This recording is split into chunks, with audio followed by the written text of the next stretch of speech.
तत्वानुसंधान ग्रंथामध्ये आज पान नंबर आहे 4, बरोबर. या चौथ्या पानावर वरून 5वी ओळ आलाय, मध्येच शंका सापडलं. तर तत्वानुसंधान जो मूळ ग्रंथ आहे संस्कृत, की ज्याचे लेखक महादेव सरस्वती आहे, त्यांनी जे मंगलाचरण केलेलं आहे, त्या मंगलाचरणाच्या त्या पहिल्या 2 श्लोकामध्ये सर्वात पहिलं पद आलेलं आहे ब्रह्माहम, ब्रह्म अहम. तर ब्रह्म अहम असं उच्चारण करून मूळ ग्रंथकारांनी मंगलाचरणही केलेलं आहे. तत्वाचं अनुसंधान स्वरूप मंगलाचरण. तत्व म्हणजे जीव ब्रह्माची एकता रूप तत्व, आणि त्या तत्वाचं स्मरण करणं हेच मंगल आहे, इष्टदेवतेचं चिंतन. मग परमात्म्याचं स्मरण हे मंगल स्वरूप असतं, याविषयी स्मृती ग्रंथाचं प्रमाणही दिलं. आणि त्याचबरोबर मंगलाचरणाबरोबर ब्रह्म अहम अशा शब्दाने ग्रंथकाराने अनुबंध चतुष्टय सुद्धा सांगितलेले आहेत.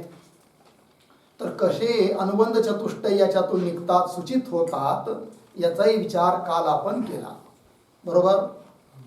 दुसरी गोष्ट, ब्रह्म अहम हे जे 2 पद आहेत, त्यामध्ये ब्रह्म एक पद आहे, अहम एक पद आहे. संस्कृत पद आहेत, शब्द आहेत. ब्रह्म म्हणजे ब्रह्म, अहम म्हणजे जीव, आणि या दोन्ही पदाचं सामानाधिकरण्य आहे. अर्थात एकाच विभक्तीतून दोन्ही पदाचं उच्चारण असून समान वचन पण आहे, परंतु सामानाधिकरण्य त्या ठिकाणी असतं पदांचं की ज्या ठिकाणी त्या पदांचा अर्थ एकच असतो. मग इथं सुद्धा जर ब्रह्म आणि अहम या 2 पदाचं सामानाधिकरण्य आहे, अर्थात ब्रह्म आणि अहम या दोन्ही पदाचा अर्थ एकच आहे असं सांगायचं. म्हणजे जीव ब्रह्माची एकता सांगितलेली आहे, हा अर्थ निघतो. यावर आता पूर्व पक्षी शंका करत आहे. पान नंबर 4 वर काय म्हणतो पहा. शंका, ब्रह्म अहम इस वचन करिके कथन कर्या जो ब्रह्म आत्मा का एकत्व सो संभवता नहीं, ही शंका. त्याचं म्हणणं आहे की ब्रह्म आणि अहम ह्या 2 पदाच्या द्वारे, या वचनाच्या द्वारे सांगितलेलं कथन कर्या जो, काय कथन केलेलं काय आहे, ब्रह्म आणि आत्म्याची एकता ही सांगितली आहे. परंतु सो संभवता नाही, म्हणजे ते एकत्व होऊ शकत नाही. म्हणजे जीव आणि ब्रह्म दोघं 2 नसून एकच आहे, हे तुमचं म्हणणं बरोबर नाही. कोण म्हणतो? पूर्वपक्षी. तेव्हा त्या पूर्वपक्षाला विचारूया, का बरं की जीव ब्रह्माची एकता होऊ शकत नाही असं तुला का वाटतं? तर त्याचं तू उत्तर देत आहे पहा. का हे ते, का बरं? तर सो ब्रह्म तथा जीवात्मा दोनों परस्पर विरुद्ध धर्मों करिके युक्त आहे. कोण बोलतोय? पूर्वपक्षी. म्हणजे तो सांगू राहिला की जीव ब्रह्माची एकता का होऊ शकत नाही, याचं निरूपण करतोय तो. की त्याचं म्हणणं आहे की सो ब्रह्म म्हणजे ते ब्रह्म आणि अहम शब्दाने घेतल्या जाणारा जीवात्मा, बरोबर. ब्रह्म तथा जीवात्मा दोघं परस्पर विरुद्ध धर्मो करिके, म्हणजे दोघं विरुद्ध धर्माने युक्त आहेत. दोघांचे धर्म समान नाही. आणि जर दोघांच्या धर्मात विरुद्धता आहे तर विरोधी धर्मवान अशा 2 पदार्थाची एकता कशी होऊ शकेल? अर्थात होणार नाही. तर काय विरुद्ध धर्म आहे हो? तर स्वतः सांगतोय तो पूर्वपक्षी. परस्पर विरुद्ध धर्मों करिके युक्त है, और जे पदार्थ परस्पर विरुद्ध धर्म वाले हुए हैं 3 पदार्थों की एकता होती नहीं. हा नियम आहे व्यवहारात सर्व ठिकाणी लागू असणारा, की ज्या 2 पदार्थांचा परस्परामध्ये काय असतो? विरोध आहे की नाही. की जे 2 पदार्थ परस्परामध्ये विरुद्ध धर्मवाले असतात त्या पदार्थांची एकता होत नाही. उदाहरण, स्वतः ग्रंथकार उदाहरण देतात की जैसे ज्याप्रमाणे उष्ण स्पर्श वाले अग्नि का तथा शीत स्पर्श वाले बर्फ का एकत्व होता नाही. उदाहरण दिलं आहे. अग्नी आणि बर्फ. अग्नीचा धर्म काय? उष्ण, उष्णता, उष्ण स्पर्शरूप धर्म आहे कुणाचा? अग्नीचा. आणि बर्फाचा धर्म काय आहे? शीत, थंड स्पर्श आहे. मग दोघाचा स्पर्श सारखा आहे का विरुद्ध आहे? विरुद्ध आहे. अर्थात विरुद्ध धर्मवाले झाले दोन्ही. कोण कोण? अग्नी आणि बर्फ. मग अग्नी आणि बर्फ यांची एकता होऊ शकते का? अजिबात नाही, विरुद्ध आहे. जर बर्फ तुम्ही अग्नीत टाकला, अग्नी जर कमजोर असेल, बर्फ अधिक प्रमाणात असेल तर अग्नी विझून जाईल. आहे की नाही? एकता व्हायची बाजूला राहिलं, आहे की नाही? नाशक ठरला बर्फ कुणाचा? अग्नीचा. आणि अग्नी जर भयंकर मोठ्या प्रमाणात असेल आणि तुम्ही चिमूटभर बर्फ टाकला तर तो बर्फ खाक होऊन जाईल अग्नी पुढं. अर्थात एकता होऊ शकत नाही. एकता त्या दोन पदार्थांची होते की ज्यांचे धर्म समान आहेत. समजा बर्फ शीत स्पर्श आहे, बर्फाचा स्पर्श कसा आहे? शीत आहे. पाण्याचा स्पर्श कसा आहे? शीत आहे. आणि तुम्ही एवढा मोठा बर्फाचा गोळा घेतला आणि शेततळ्यात नेऊन टाकला पाण्यामध्ये, एक होईल की नाही? होईल. का? दोघांचा धर्म समान आहे. नियम काय ठरला? ज्या दोन पदार्थामध्ये विरुद्ध धर्म असतात त्यांची एकता होऊ शकत नाही. ज्या दोन एकता त्यांचीच होते ज्या दोन पदार्थाचे धर्म समान असतात. इथं सिद्धांती एकता सांगत आहेत कुणाकुणाची? जीवाची आणि ब्रह्माची. जर दोघांचे समान धर्म असेल तर एकता होईल. पण पूर्व पक्षी म्हणतो समान धर्मच नाही आहे. जर समान धर्म नाही तर एकता कशी काय होणार? आणि जर एकता होऊ शकत नाही तर ब्रह्म अहम या दोन पदाने एकता सांगितलेली आहे असं तुम्ही कसं म्हणता? तुम्हाला म्हणता येणार नाही. कोण बोलतोय? पूर्व पक्षी. पंक्ती पहा, सापडलं का? जैसे उष्ण स्पर्श वाले अग्नि का तथा शीत स्पर्श वाले बर्फ का एकत्व होता नहीं. लागलं? तैसे, तैसे म्हणजे त्याप्रमाणे, ता जीव ब्रह्म का भी, ता म्हणजे त्या जीव ब्रह्माचा देखील एकत्व संभवता नाही, एकत्व होऊ शकत नाही. कसं काय? तर दोघांची विरुद्ध धर्म आहे. काय काय विरुद्ध धर्म आहे सांगा? सांगतायत.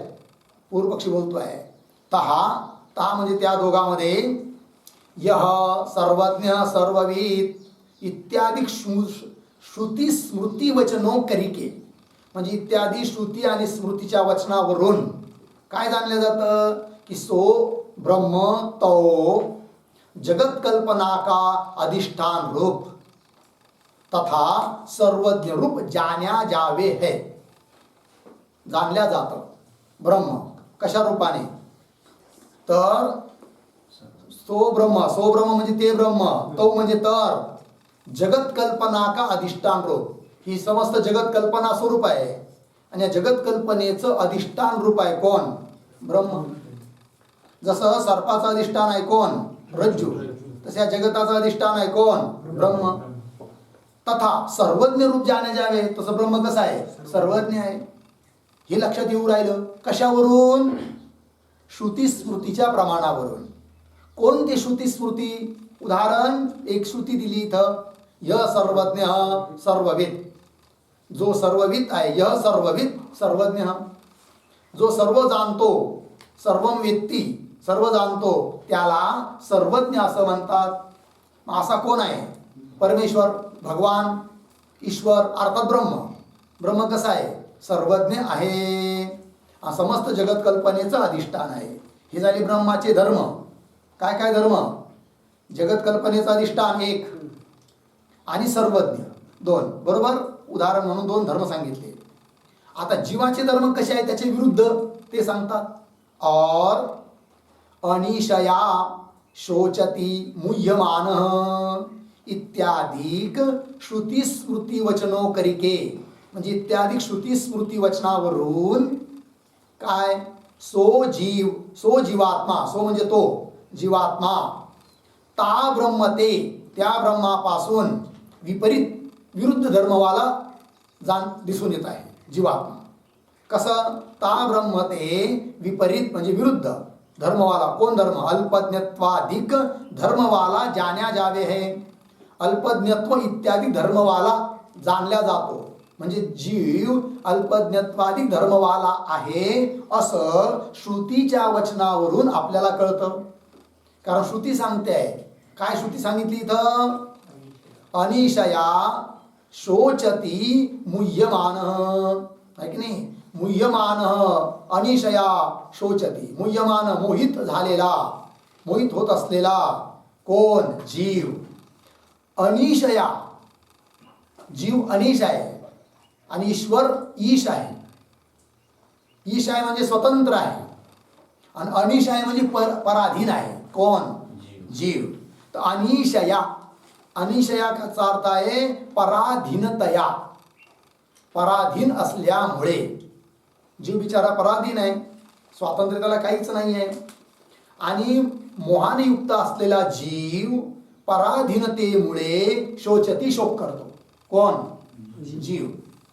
मग जीव हा शोक करतो आहे. याचा अर्थ अनिश आहे. तो अनिश याचा अर्थ अल्पज्ञ आहे.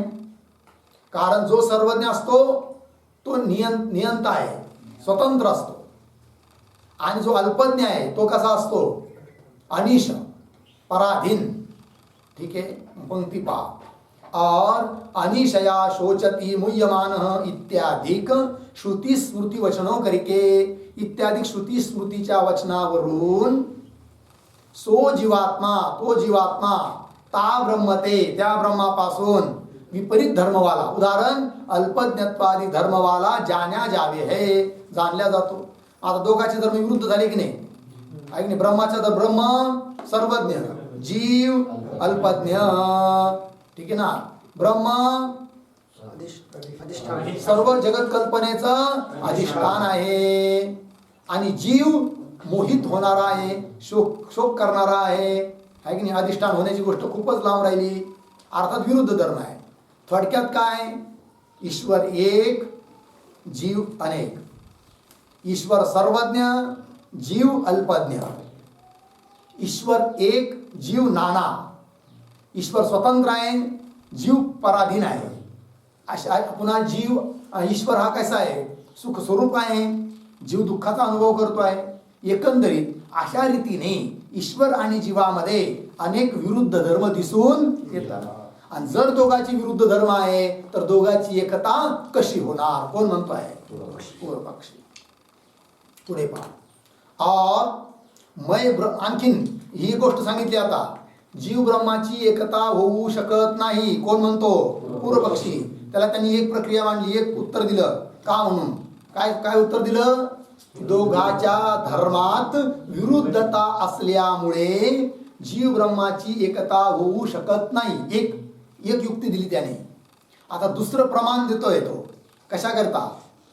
जीव ब्रह्माची एकता होऊ शकत नाही हे सांगण्याकरिता. काय प्रमाण?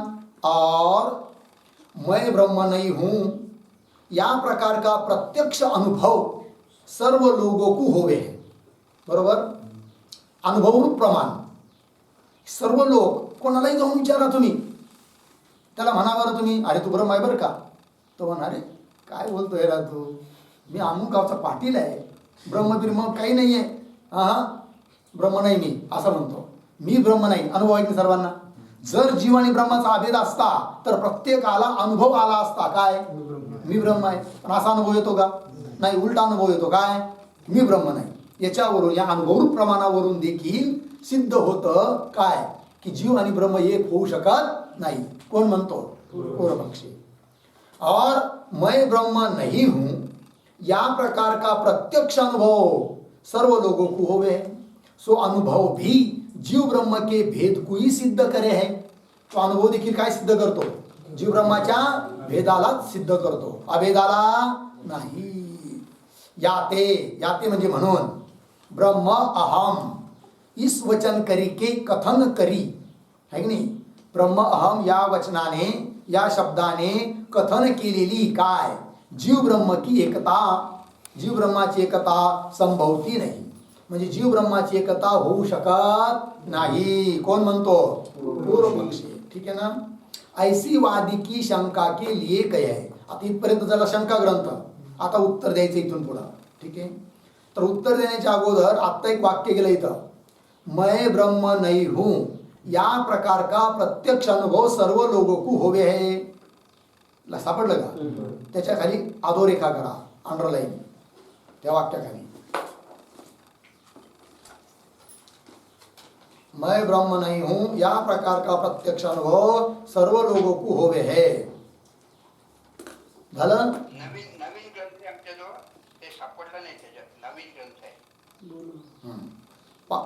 पान नंबर 2 त्याच्यावर पान नंबर टाकून घ्या. पान नंबर चुकीचे छापलेले आहेत. त्याची 2 पानं मिळून एक पान नंबर टाकलेला आहे. आपल्या हाताने 1, 2, 3 असे पान नंबर टाकून घ्या, म्हणजे सापडत जाईल. चला, या ते ब्रह्म अहम, माझ्याकडे पण नवीनच ग्रंथ आहे. या ते ब्रह्म अहम इस वचन करी के कथन करी जीव ब्रह्म की एकता संभवती नाही. सापडलं सर्वांना? आता पहा, आपल्या हाताने लिहिले पान नंबर 4 वर शेवटची ओळ, म्हणजे छापेल पान नंबर 2 वर शेवटची ओळ. ऐसी वादी की शंका के लिए कय है. बरोबर? काय की मयी विश्वम प्रकल्पितम इति. कुठलं वाक्य आहे आठवतं का? हा, तत्वानुसंधान जो ग्रंथ संस्कृत मध्ये आहे महादेव सरस्वतीचा, त्यांनी जे मंगलाचरण केलेलं आहे त्या मंगलाचरणातलंच हे एक पद आहे, नाही की नाही? 2 श्लोक दिले ना ते. हा, पान नंबर 1 वर ब्रह्माहम यत् प्रसादेन मयि विश्वम प्रकल्पितम. तर मयि विश्व प्रकल्पितम या वाक्याच्या द्वारे आत्ता घेतलेल्या शंकेचं उत्तर दिल्या गेलं आहे. आता असं वाक्य देऊन कसं उत्तर दिल्या गेलं वरच्या शंकेचं? आता जी शंका घेतली होती पूर्व पक्षाने त्याचं स्पष्टीकरण करतायत पहा. चला, ऐसीवादी की शंका के लिए कया है मयि विश्वम प्रकल्पितम इति. लागलं पुढे, मैं अंतकरण उपलक्षित साक्षी आत्मा विषय यह गिरी नदी आदिक भेद करिके भिन्न ब्रह्मांड पर्यंत. सापडलं का? तिथं भेद करिके भिन्न शब्द आहे ना, तर भिन्न शब्द खोडून तिथं लिहा पिंड.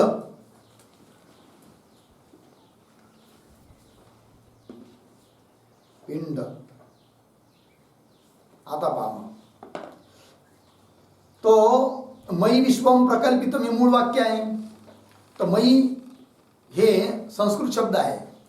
अस्मत्चं सप्तमीचं एक वचन मयि, माझ्या ठिकाणी, माझ्यावर हे समस्त विश्व कल्पित आहे असा त्याचा अर्थ. तोच अर्थ इथं देऊ राहिले ग्रंथकार की मैं म्हणजे कोण? अंतकरण उपलक्षित साक्षी रूप आत्मा. अंतकरणाला करायचं उपलक्षण, आणि अंतकरण उपलक्षणाने उपलक्षित असा जो कोण? साक्षी रूप आत्मा आहे की नाही? अर्थात ब्रह्म साक्षी कुटस्थ आत्मा. अशा त्या माझ्या ठिकाणी काय हो? हे कल्पित आहे समस्त जगात. कोण कोण? उदाहरण, यह गिरी, गिरी म्हणजे पर्वत, नदी आदिक भेद करिके आहे की इत्यादी भेदाने युक्त असं पिंड ब्रह्मांड पर्यंत. पिंड म्हणजे शरीर, स्थूल शरीर आपलं, तिथपासून तर ब्रह्मांड पर्यंत सर्व विश्व कल्पित कय्ये अध्यस्त आहे. कल्पित कय्ये, कय्ये शब्दाचा अर्थ होतो म्हणजे कल्पित म्हणजे अध्यस्त आहे. कोण अध्यस्त आहे? जगत विश्व कल्पित आहे, अनिर्वचनीय आहे. कुणावर? माझ्यावर. माझ्यावर म्हणजे मी कोण? ब्रह्म साक्षी, साक्षीरूप आत्मा. अंतकरण उपलक्षणाने उपलक्षित चैतन्य अशा ब्रह्मरूप माझ्या ठिकाणी हे समस्त जगत कसं आहे? कल्पित आहे. मग काय तात्पर्य? यह तात्पर्य आहे. या ठिकाणी हे तात्पर्य आहे म्हणे. काय बरं? अहम शब्द का वाच्यार्थ जो जीव है. सापडलं? अहम शब्दाचा वाच्यार्थ, शब्दाचे 2 अर्थ असतात, एक वाच्यार्थ, एक लक्षार्थ. बरोबर? शक्तिवृत्तीने जो अर्थ घेतला जातो त्याला वाच्यार्थ म्हणतात. लक्षणावृत्तीने जो अर्थ घेतला जातो त्याला लक्षार्थ म्हणतात. ठीक आहे? पद ऐकल्याबरोबर जो अर्थ स्फुरित सर्वात अगोदर होतो तो वाच्यार्थ. वाच्यार्थ जुळत नाही किंवा वाच्यार्थामध्ये वक्त्याचं तात्पर्य नाही, अशा वेळेस वाच्यार्थ न घेता लक्षार्थ घेतला जातो. शक्य संबंधो लक्षणा, जो शक्यार्थ असेल म्हणजे वाच्यार्थ असेल त्याच्या संबंधी अर्थाचं ग्रहण केलं जातं. तो जो अर्थ होतो लक्षार्थ.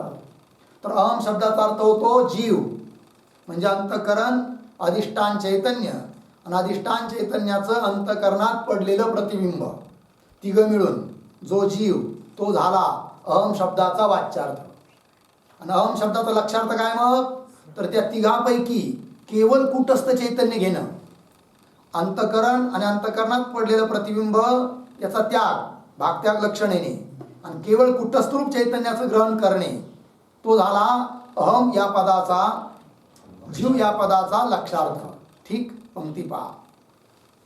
अहम शब्द का वाच्य अर्थ जो जीव है, ता जीव की ब्रह्म शब्द के वाच्य अर्थ से विलक्षणता के हुए भी. ठीक आहे ना, काय सांगतात ग्रंथकार पहा. ता जीव की म्हणजे त्या जीवाची, ब्रह्म शब्द के वाच्यार्थ से, ब्रह्म शब्दाच्या वाच्यार्थाबरोबर, विलक्षणता के हुए भी, विलक्षणता म्हणजे भिन्न लक्षणावाले दोघं असले तरी, म्हणजे दोघांचं लक्षण वेगवेगळं असलं तरी. पूर्वपक्षी म्हणला होता ना, जीव ब्रह्माची एकता होऊ शकत नाही, दोघांचे धर्म भिन्न भिन्न आहे. तर सिद्धांती उत्तर देतात, ठीक आहे, दोघांचे धर्म भिन्न भिन्न आहे, मान्य आहे. पण कोण दोघांचे धर्म भिन्न भिन्न आहे? तर उपाधीने युक्त जो जीव, उपाधीने युक्त जे ब्रह्म किंवा ईश्वर, त्या दोघांचे धर्म भिन्न भिन्न आहे आणि त्यांची एकता होऊ शकत नाही, हे आम्हाला पण मान्य आहे, सिद्धांती बोलतात. म्हणजे उपाधीसहित जीवाची उपाधीसहित ब्रह्माबरोबर एकता होत नाही, ही गोष्ट आम्हाला सुद्धा मान्य आहे. मग एकता सांगितली आहे ब्रह्म अहम या पदाने, ती कोणत्या अर्थाची सांगतायत ग्रंथकार. अहम शब्द का वाच्यार्थ जो जीव है, सापडलं का? ता जीव की, त्या जीवाची, ब्रह्म शब्द के वाच्यार्थ से, ब्रह्म शब्दाच्या वाच्यार्थाबरोबर, विलक्षणता के हुए भी, विलक्षणता म्हणजे भिन्न भिन्न लक्षण दोघांचे असले तरी देखील, ता अहम शब्द का लक्ष अर्थ, त्या अहम शब्दाचा काय घ्यायचा आता? लक्षार्थ घ्यायचा, म्हणजे केवळ चैतन्य भाग. अहम शब्द का लक्ष अर्थ जो अंतकरणादिको का साक्षी, हा लक्षार्थ आहे, केवळ साक्षी. अंतकरणादिको का साक्षी तोच प्रत्येगात्मा, त्यालाच प्रत्येगात्मा असं नाव आहे. प्रत्येगात्मा म्हणा, साक्षी म्हणा, कूटस्थ म्हणा, ठीक, साक्षी प्रत्येक आत्मा है, बरोबर. ता प्रत्येक आत्मा का, त्या प्रत्येक आत्म्याचा, माया उपलक्षित ब्रह्म के साथी, है की नाही. आता माया ब्रह्म शब्दाचा वाच्यार्थ नाही घ्यायचा. ब्रह्म शब्दाचा वाच्यार्थ काय? ईश्वर म्हणजे माया, अधिष्ठान चैतन्य, मायेचं अधिष्ठान चैतन्य आणि अधिष्ठान चैतन्याचं मायेत पडलेलं प्रतिबिंब, तिघं मिळून तो झाला ब्रह्मपदाचा वाच्यार्थ.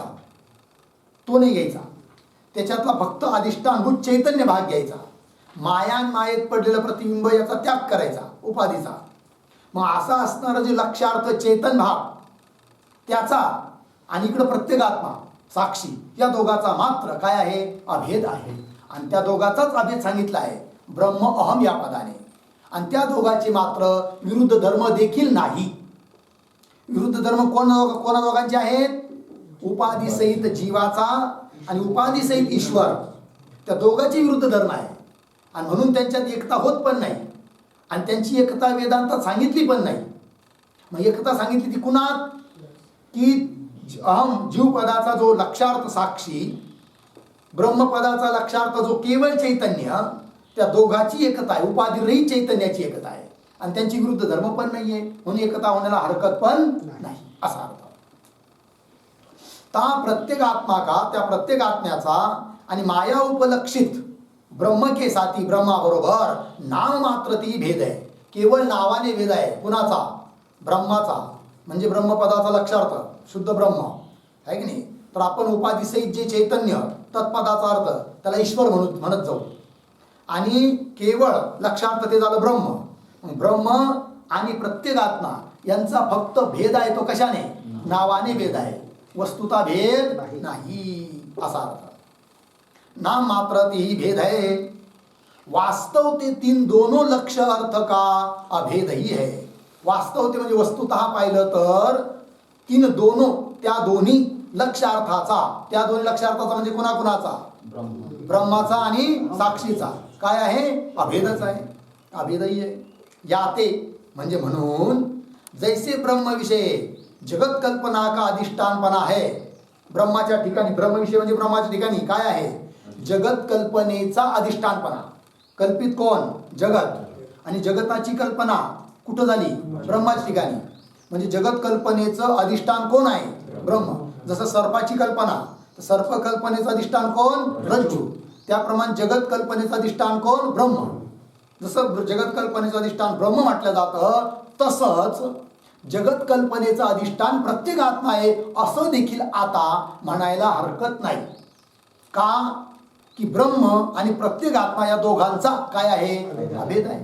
पंक्ती पहा, या ते जैसे ज्याप्रमाणे ब्रह्मविषय म्हणजे ब्रह्माच्या ठिकाणी जगत कल्पना का, जगत कल्पनेचा अधिष्ठानपणा आहे, तैसे प्रत्येक आत्माविषयी भी प्रत्येक आत्म्याच्या ठिकाणी देखील जगत कल्पना का अधिष्ठानपणा संभव आहे. मग जगत कल्पनेचा अधिष्ठानपणा कुणा कुणाच्या ठिकाणी संभव आहे, ब्रह्माच्या ठिकाणी, प्रत्येक आत्म्या ठिकाणी. कारण प्रत्येक आत्मा आणि ब्रह्म हे दोन नाहीच, नावाने भेद आहे, वस्तुता दोन्ही एकच आहे. याते म्हणजे म्हणून ता उक्त विरोध के अभावते. ता उक्त विरोध, उक्त विरोध म्हणजे, उक्त म्हणजे सांगितलेला, कथन केलेला विरोध. पूर्व पक्षाने विरोध दाखवला होता, कशाकरिता, दोघाची एकता होऊ शकत नाही. काय विरोध दाखवला होता, की दोघाच्या धर्मात विरुद्धपणा आहे.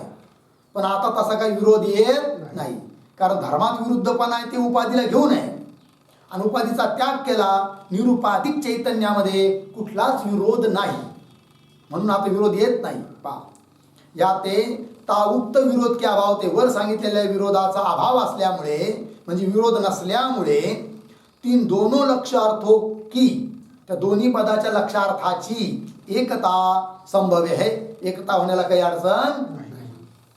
यह वार्ता श्रुतीविषयी भी कथन करिये. ही गोष्ट आम्ही आमच्याच मनाने सांगतो असं नाही, तर श्रुतीमध्ये असं सांगितलेलं आहे की दोघाची काय आहे, एकता. म्हणजे कोण श्रुती आहे सांगा हो, सांगतात तहा श्रुती, श्रुतीवचन. मय्येव सकलं जातं, मयि सर्वं प्रतिष्ठितं, मयि सर्वं लयं याति,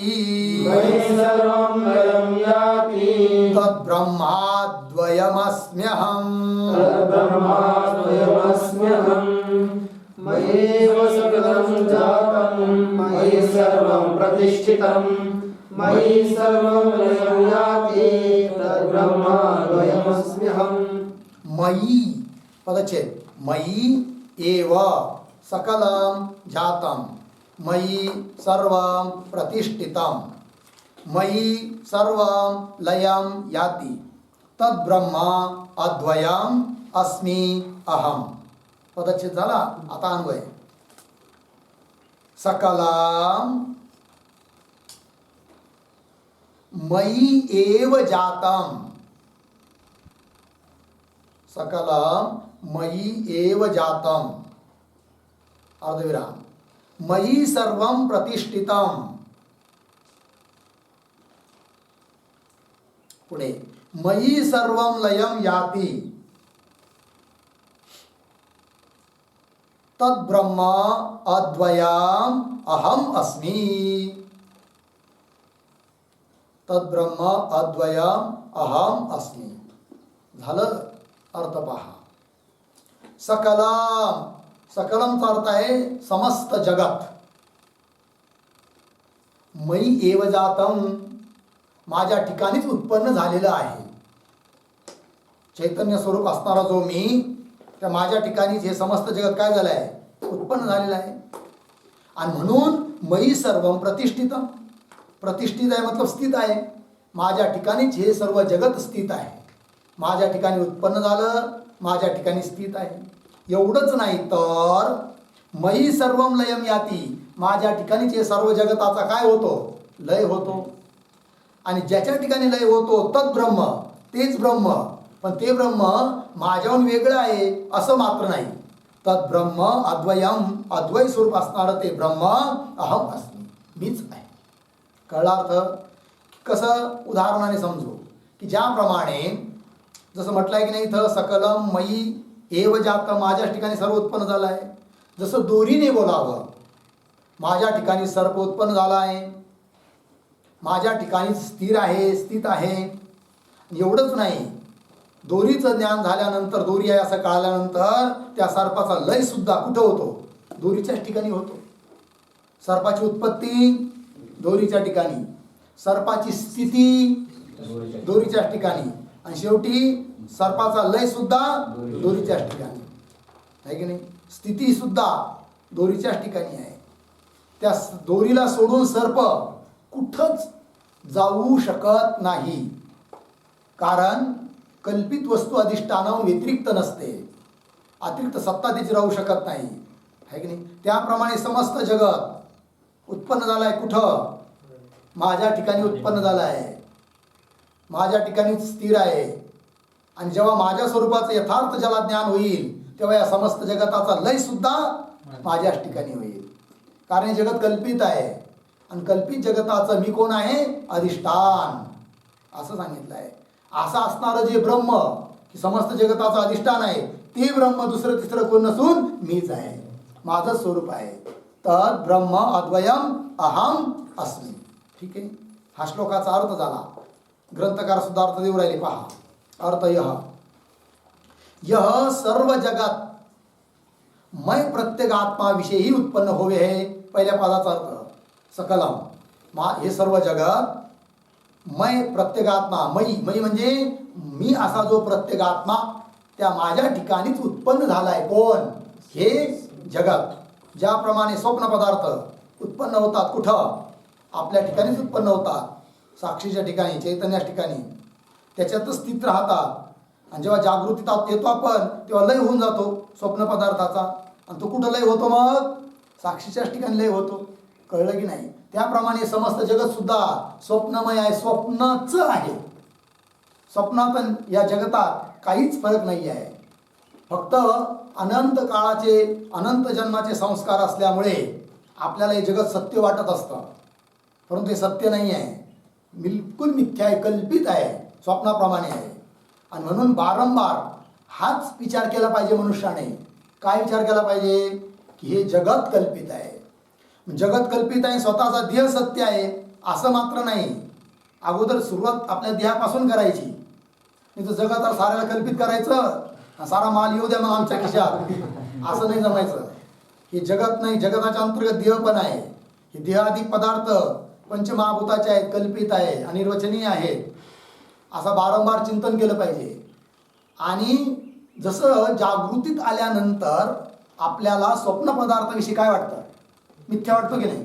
तसं जागृतीत असतानाच हा समस्त प्रपंच, देहाधिक प्रपंच कसा वाटला पाहिजे? मिथ्या. ब्रह्मज्ञान तुम्हाला वेगळं करून घ्यायची गरज नाही आहे.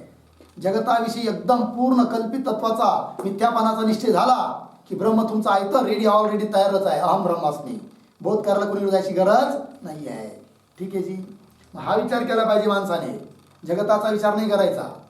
विचार कोणता करायचा? की ज्या जगतामध्ये लोक रात्रंदिवस धडपड करतायत पैसा कमावण्यासाठी, भोग भोगण्यासाठी, हे सर्व जगत कल्पित आहे, मला त्याची गरज नाही, कारण अधिष्ठानभूत जो आत्मा आहे तोच मी आहे आणि मी आनंद स्वरूप आहे. मग आनंदाची माझ्याकडे कमी आहे का? नाही, आनंदच आनंद आहे. आणि एवढा मोठा आनंद मला प्राप्त असताना, बरं तो आनंद काय? आज आहे उद्या नाही असा आहे का? एक क्षणभरा करता आहे का? नाही, सदोदित आनंद ही आनंद आहे. परंतु तिथपर्यंत आपल्या बुद्धीची, वृत्तीची स्थिरता झाली पाहिजे. तीच सांगता येते तिथं की यह सर्व जगत मैं प्रत्येक आत्माविषयी उत्पन्न होवे आहे, तथा मेरे विषयी यह सर्व जगत स्थित आहे. माझ्या ठिकाणीचे सर्व जगत कसं आहे? स्थित आहे, प्रतिष्ठितम.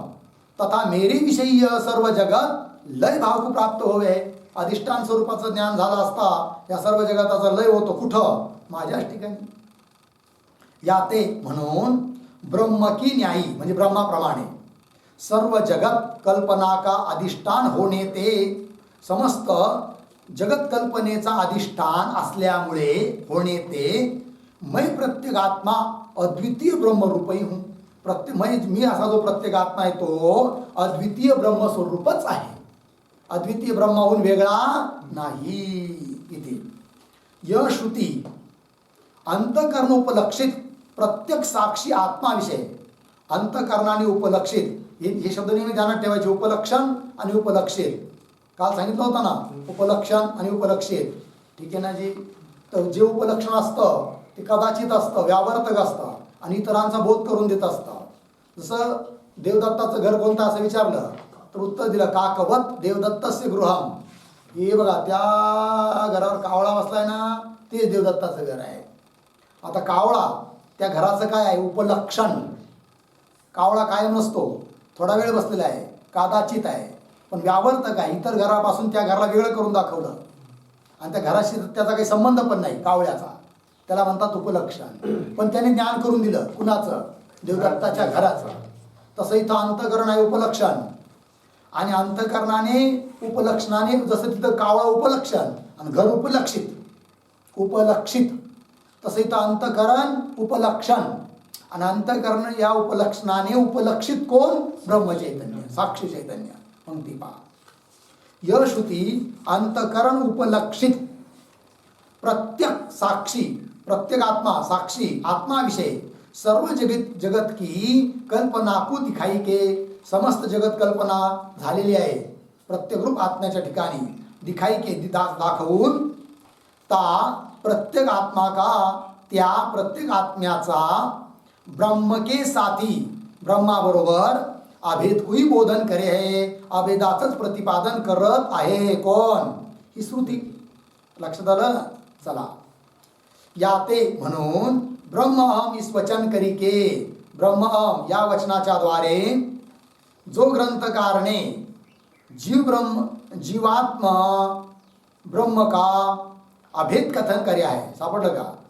याते म्हणजे म्हणून ब्रह्महम, ब्रह्मच मी आहे. इस वचन करिके या वचनाने, या शब्दाने जो ग्रंथकारने म्हणजे ग्रंथकाराने जीवात्मा आणि ब्रह्मात्माचा अभेद, अभेद शब्द पुल्लिंग म्हणून जो, तर ग्रंथकाराने जीवात्मा आणि ब्रह्म यांचा अभेद कथन करे आहे. अभेद सांगितलेला आहे कोणत्या पदाने? ब्रह्महम या पदाने. काय सांगितलं आहे? अभेद. कुणाकुणाचा? जीवात्म्याचा आणि परमात्म्याचा अभेद कथन करे आहे. सो प्रकार ते अविरुद्ध आहे. दोघांचा अभेद होण्यामध्ये कुठलाही विरोध नाही. पूर्व पक्षाने काय दाखवला होता? विरोध. सिद्धांताने काय सिद्ध करून दिला? अविरोध. काही विरोध नाही आहे. उपाधीला घेऊन विरोध आहे, पण उपाधीला घेऊन आम्ही अभेद करतच नाही. उपाधीचा त्याग करून उपहित चैतन्याचा अभेद करतो आणि म्हणून विरोध नाही. सो सर्व प्रकार ते अविरुद्ध आहे. लागलं? पुढे किंवा मयी विश्वम प्रकल्पितम असं आलेलं आहे ना त्या मंगलाचरणाच्या श्लोकामध्ये. तर मयी विश्वम प्रकल्पितम इस वचन करिके या वचनाने ग्रंथकारणे प्रपंच विषय मिथ्यापणा अभिसूचन करे आहे. आता एक विषय तर झाला, जीव ब्रह्माचा अभेद तर सांगितलाच आहे. आणखीन काय सांगितलं ग्रंथकाराने? ब्रह्महम या पदाने तर ग्रंथकार सांगतायत. तर मयी विश्वम प्रकल्पितम इस वचन करिके, अच्छा ह्या वचनाने, सॉरी. तर आता या पदाचं व्याख्यान मयी विश्वम प्रकल्पितम, बरोबर. या वचनाने जीव ब्रह्माचा अभेद उपपन्न होतो हे तर सांगितलं. ठीक. अजून काय? किंवा मयी विश्वम प्रकल्पितम इस वचन करिके म्हणजे या वचनाने ग्रंथकारणे प्रपंच विषय मिथ्यापणा अभिसूचन करे आहे. प्रपंचाविषयी काय सांगितला? मिथ्यापणा. म्हणजे प्रपंच मिथ्या आहे ही गोष्ट सुद्धा ग्रंथकाराने सूचित करून दिली. कोणत्या पदाचं उच्चारण करून? मयी विश्वम प्रकल्पितम. म्हणजे मयी विश्वम प्रकल्पितम या पंक्तीने दोन गोष्टी झाल्या. एक काय? जीव ब्रह्माचा अभेद उपपन्न आहे हे सिद्ध झालं, एक गोष्ट. दुसरी गोष्ट, हे समस्त जगत कल्पित आहे हे देखील सूचित होतं. मयी विश्वम प्रकल्पितम इस वचन करिके ग्रंथकारने प्रपंच विषय मिथ्यापणा अभिसूचन करे आहे. लागलं? सो प्रपंच का मिथ्यापणा अनेक श्रुतियों करिके सिद्ध है. आता तो प्रपंचाचा मिथ्यापणा अनेक श्रुतीच्या बळाने सिद्ध होतो. म्हणजे प्रपंचाला प्रपंच मिथ्या आहे असं सांगणाऱ्या श्रुती एक नाही आहे, अनेक ठिकाणी श्रुतीमध्ये आलेला आहे की हा प्रपंच कसा आहे, मिथ्या आहे. सो प्रपंच का मिथ्यापणा अनेक श्रुतियों करिके, अनेक श्रुतींच्या द्वारे सिद्ध आहे. तथा त्याचप्रमाणे श्रुतीत प्रमाण आहेच आहे, आणखीन अनुमान प्रमाण करिके भी सिद्ध आहे. अनुमान प्रमाणाने देखील सिद्ध आहे काय, प्रपंचाचा मिथ्यापणा. कोणतं ते अनुमान आहे, अनुमानाचा आकार. ता अनुमान का यह आकार है, त्या अनुमानाचा आकार दिला जात आहे. तर काय व्यावहारिक प्रपंच सापडलं का, उद्धरण चिन्ह करा त्याला. व्यावहारिक प्रपंच मिथ्या दृश्यत्वात् शुक्तिरूप्यवत, उद्धरण चिन्ह बंद. हे अनुमान आहे. सापडलं का सर्वांना. 5व्या पानावर शेवटची ओळ. तो व्यावहारिक प्रपंच मिथ्या दृश्यत्वात् शुक्तिरूप्यवत, हे अनुमान आहे. अनुमान म्हटलं की तिथं पक्ष आला, साध्य आलं, हेतू आला, दृष्टांत आला. तर या अनुमानामध्ये पक्ष कोण, व्यावहारिक प्रपंच हा काय आहे, पक्ष आहे. साध्य मिथ्यात्व, मिथ्या आहे ना, त्याला तो जोडायचं. मिथ्यात्व काय आहे, साध्य आहे. मिथ्यात्व साध्याची सिद्धी कुठं करायची आपल्याला, प्रपंचाच्या ठिकाणी. म्हणजे हा दिसणारा समस्त प्रपंच मिथ्या आहे. आणि का, हेतू दृश्यत्वात् आहे की नाही. दृश्यत्वात्, दृश्यत्वात् म्हणजे ज्ञानाचा विषय होत आहे, दृश्य आहे. घट दृश्य आहे की नाही, घट दृश्य आहे म्हणजे ज्ञानाचा विषय आहे. जी जी वस्तू ज्ञानाचा विषय होते तिला दृश्य म्हणतात. मग प्रपंच व्यवहार सुद्धा, जगत सुद्धा ज्ञानाचा विषय आहे की नाही. हा घट आहे, हा पट आहे, हा मठ आहे, दृश्य आहे. म्हणजे दृश्यत्व आहे जगताच ठिकाणी. आणि व्याप्ती, यत्र यत्र दृश्यत्वम तत्र तत्र मिथ्यात्वम, जिथं जिथं दृश्यत्व आहे तिथं तिथं मिथ्यात्व आहे. उदाहरण शुक्तिरूप्यवत हा दृष्टांत आहे. शुक्ती म्हणजे शिंपला, त्याच्या ठिकाणी भासणारं जे रूप म्हणजे चांदी दिसते की नाही, दृश्यत्व आहे ना त्या ठिकाणी, आणि म्हणून मिथ्या आहे की नाही. सर्प, दोरीवरचा सर्प दृश्य आहे आणि म्हणून मिथ्या आहे की नाही. अर्थात जिथं जिथं दृश्यत्व आहे तिथं तिथं मिथ्यात्व आहे. या जगतातील हे सर्व प्रपंच, जगत रूप प्रपंच, देहादिक प्रपंच हा सुद्धा दृश्य आहे आणि म्हणून मिथ्या आहे. लागला अर्थ. चला अर्थ य, आता अनुमानाचा अर्थ देऊ राहिले ग्रंथकार. यह व्यावहारिक प्रपंच मिथ्या होणे को योग्य है. हा व्यावहारिक प्रपंच मिथ्या होण्याला योग्य आहे का, दृश्यरूप होणे ते दृश्यरूप असल्यामुळे.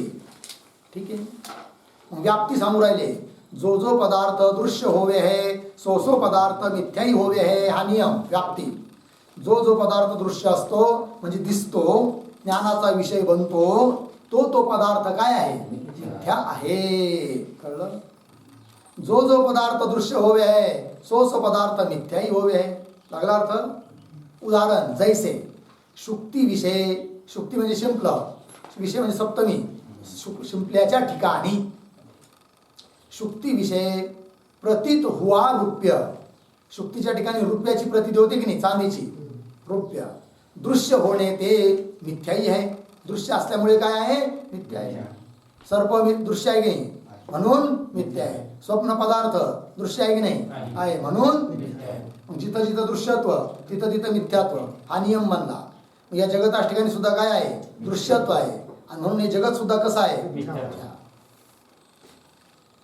किंवा पूर्व भेदवादीने, लागला नाही एवढा अर्थ, किंवा पूर्व भेदवादीने मैं ब्रह्म नहीं हूं, यह जो जीव ब्रह्म के भेद का ग्राहक प्रत्यक्ष कह्या था.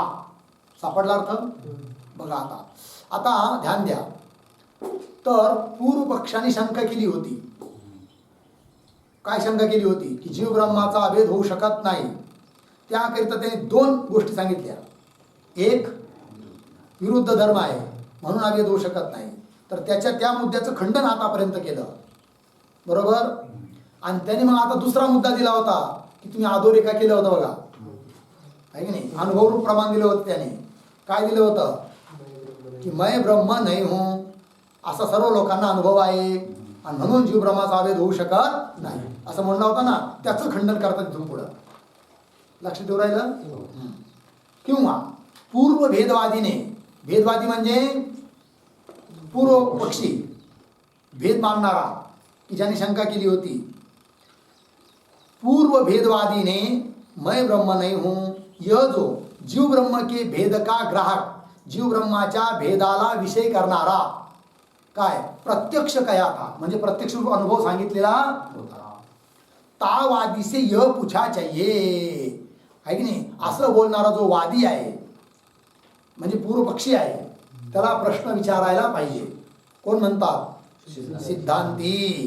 चला, तावादी से यह पूछा चाहिए काय, सो तुम्हारा प्रत्यक्ष, सो तुम्हारा प्रत्यक्ष, तुम्हारा प्रत्यक्ष म्हणजे कोणता प्रत्यक्ष, की मी ब्रह्म नाही असा अनुभव रूप प्रत्यक्ष जे सर्व लोकांना होत आहे ते प्रत्यक्ष म्हणजे अनुभव. कळलं? हां.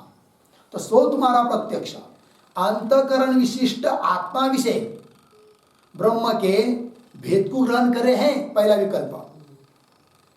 अथवा शुद्ध आत्मा विषय ब्रह्म के भेद को ग्रहण करे हैं, दूसरा विकल्प. लक्षात आले दोन विकल्प.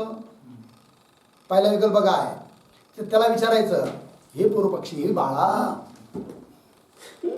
काय की तू जो म्हणून राहिला ना की अनुभवरूप प्रमाण आहे, कोणता, की मी ब्रह्म नाही, पण या अनुभवरूप प्रमाणाने जो भेद तू सिद्ध करू इच्छितो तो भेद नेमका कुठं सिद्ध करू इच्छितो. अंतकरण विशिष्ट रूप जो जीव त्याच्या ठिकाणी भेद आहे हे सिद्ध करू पाहतो त्या अनुभवाने, किंवा अंतकरणाधिक उपाधीला सोडून शुद्ध आत्म्याच्या ठिकाणी भेद तू सिद्ध करू पाहतो त्या अनुभव प्रमाणाने. बोल बरं. असे दोन विकल्प विचार करायचे, करतायत सिद्धांती. कुणाला? पूर्वपक्षाला. विषय लागू राहिला की नाही. काय विकल्प आहे पहा. सो तुम्हारा प्रत्यक्ष है की नाही, कोणता प्रत्यक्ष, की मी ब्रह्म नाही असा अनुभवरूप प्रत्यक्ष.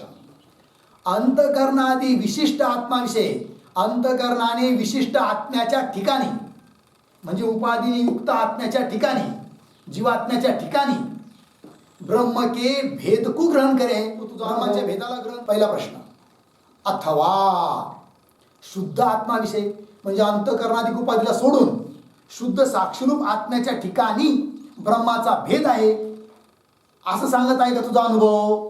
बोल बरं. असा प्रश्न. अथवा शुद्ध आत्माविषयी ब्रह्म के भेद को ग्रहण करे है, लागला अर्थ. तहा सोवादी, सोवादी म्हणजे पूर्वपक्षी, जो प्रथम पक्ष अंगीकार करे सो हमारे को भी इष्ट है की नाही. समजा आता पहिला पक्ष मानला, पहिला विकल्प मानला कोणी, पूर्व पक्षाने. काय पहिला विकल्प आहे, अंतकरणादी विशिष्ट जीवाच्या ठिकाणी ब्रह्माचा भेद सिद्ध होऊ राहिला अनुभवाने. तर ग्रंथकार म्हणतात पण काही हरकत नाही, ते तर आम्हाला मान्यच आहे, कारण अंतकरण विशिष्ट जो जीव उपाधिनियुक्त जीव त्याच्या ठिकाणी ब्रह्माचा भेद तर आहेच आहे, आम्ही मानतोच आहे, आम्हाला काही अडचणच नाही. कळलं. तहा सोवादी जो प्रथम पक्ष अंगीकार करे सो हमारे को भी इष्ट है. हमारे को म्हणजे वेदांतांना इष्टच आहे. इष्ट आहे म्हणजे अभिप्रेत आहे, मान्य आहे. अर्थात ता विशिष्ट आत्मा का, ता विशिष्ट आत्मा का म्हणजे त्या विशिष्ट आत्म्याचा, त्या विशिष्ट आत्म्याचा म्हणजे कुणाचा, अंतकरण विशिष्ट जीवात्म्याचा ब्रह्म के साथी, ब्रह्माबरोबर अभेद हम भी अंगीकार